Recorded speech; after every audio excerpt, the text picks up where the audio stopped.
কি হচ্ছে বলো? সকাল থেকে মধুরিমার শরীরটা ঠিক ছিল না, তাই ব্রেকফাস্টটা আর দেখানো হয়নি। এখন রান্নার মাসিকে কিছু একটা বানাতে বলা হয়েছিল, উল্টোটা করে দিয়ে গেছে। এখন মধুরিমা সেটা মেকআপ করছে। উল্টোটা না, মানে ডালটাকে শুকনো করতে বলা হ্যাঁ। হয়েছিল, সেটা ডালটা এমনি করে দিয়ে চলে গেছে। ডাল মাখা, শুকনো ডাল মাখা খাওয়া বলে। আর এইদিকে আলু সেদ্ধ করা আছে, আলু সেদ্ধ মাখবো। বাহ, তেল লাগবে না? আচ্ছা, দিও না, লাগলে আবার নেওয়া যাবে। দেখো না, ডালে নুন আছে?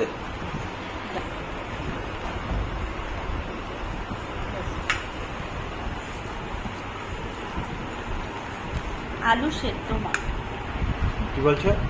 আলু সেদ্ধ মাখ অসাধারণ। এই ঠান্ডা লেগেছে, এই আলু সেদ্ধ মাখা পেঁয়াজ দিয়ে, লঙ্কা দিয়ে, কাঁচা সর্ষের তেল দিয়ে দারুণ লাগে।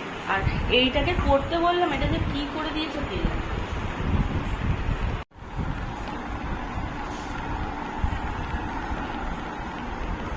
আলু সেদ্ধ মাখা, ডাল মাখা, মাখা ঠিক হয়নি। আর এটা হচ্ছে মাছ। খেয়ে বলি কেমন হচ্ছে।